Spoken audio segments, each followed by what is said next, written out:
So Caitlin Clark obviously is not doing anything in the off season.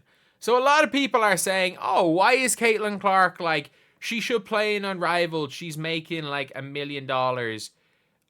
She should play in X, Y, and Z league. She should make some money doing that. Or, Caitlin Clark can do X, Y, or Z. And it's like, for me anyway, Caitlin Clark, whatever really happens with Caitlin Clark, I would say her big thing is to be ready for the WNBA season. And people are like, why? She's only making $70,000 in the WNBA. What is the point of her worrying about that league rather than trying to push for other leagues and other ways of making more money? Because the WNBA is what's getting the most eyes, and this is the case. Caitlin Clark makes more from giving a 30-minute talk than her entire WNBA season. According to Agecroft Partners CEO Don Steinbrink, he reached out to Caitlin Clark to see if she'd give a 30-minute virtual talk for a conference. This was during the WNBA's mid-season break, and Caitlin had time off for not getting selected for the Olympics. Clark's team revealed her virtual speaking fee started at $100,000 for 30 minutes. We've already known this, and obviously this is old news, I think, but it's coming to the surface again. So I think it's relevant to speak on it again. That she makes more in a virtual meeting. And if you guys know all the talks and everything that Caitlin Clark's doing, I think she's either one, if she shows up to somewhere, you're probably paying her $2,000 to $3,000 or $200,000 to $300,000, or it's free. I think she probably does a lot of things for free. That would be my prediction, is that if she wants to be somewhere and she just wants to help out, she'll do quite a few things for free. But if she's not doing it for free, I would say her cost is crazy, crazy high. Which would mean if Steinbridge is true, Clark made a minimum of $600,000 from speaking engagements alone. Caitlin Clark fans are quick to point out that their tech caps, they found 6 speaking gigs that Caitlin has had in the past year. And with all the speaking gigs, I think some of them she showed up in person, and others obviously have been online. I think all the online stuff for random companies, she's getting paid a lot. I think if it's a random company that there's no reason for her to be really going out of her way to promote, then she's probably getting paid a boatload of money to promote them. But I will say, with all of that, if she's getting paid a serious amount to promote these companies, this doesn't happen without the WNBA money. And it doesn't. It does not happen without WNBA money. The WNBA boosting her. But you can see here, she's likely not worried about a rookie contract. She's already a market superstar. She signed an 8-year, $28 million deal with Nike, and she's Unrivaled League offer $1 million a year to play, which she turned down. And she's building a massive brand, which is why she can charge a cool $100K for every quick speaking engagement. That is $100K for half an hour is mental. How long is the WNBA season? 4 months. She's making WNBA way too much money for that to be her salary.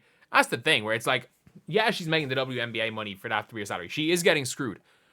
And she got screwed by her Nike deal, but at least her agents team knows how to properly value her in outside of in general now. We saw her screw up with Nike, and I think in general she probably knows that there was a screw up. I think Caitlin Clark's team knows that they messed up. They done goofed. They done goofed badly when it comes to what they've done with that Nike deal. And I've seen some places that she's been renegotiating the deal. No, I think that the reality of the situation is that the only the reason why the Nike deal is so bad is that you make the vast majority of your money if you sign a signature deal with Nike off the cut you get on your own line. The Michael Jordan freaking thing where it's he makes 5% of everything. And if I was Caitlin Clark in hindsight, I go to Steph Curry's line because she already has a shoe. If she goes to the Curry line, Under Armour offered her a shorter term deal with more money per year, and she already has a signature shoe. The reality is that once she gets that signature Nike shoe, she'll be printing money. The problem is that she'll never sell more shoes than she would if it released tomorrow. Like, that's the reality of the situation. If I was Nike, I would not release the shoe any later than the end of next WNBA season. Like, Aja Wilson's is coming in 2025 early. I would, under no circumstances, release that shoe anytime other than right before the WNBA playoffs. That's what my goal would be if I was Nike, is to fast track the design process and have her ready to wear the shoe game one of the W playoffs.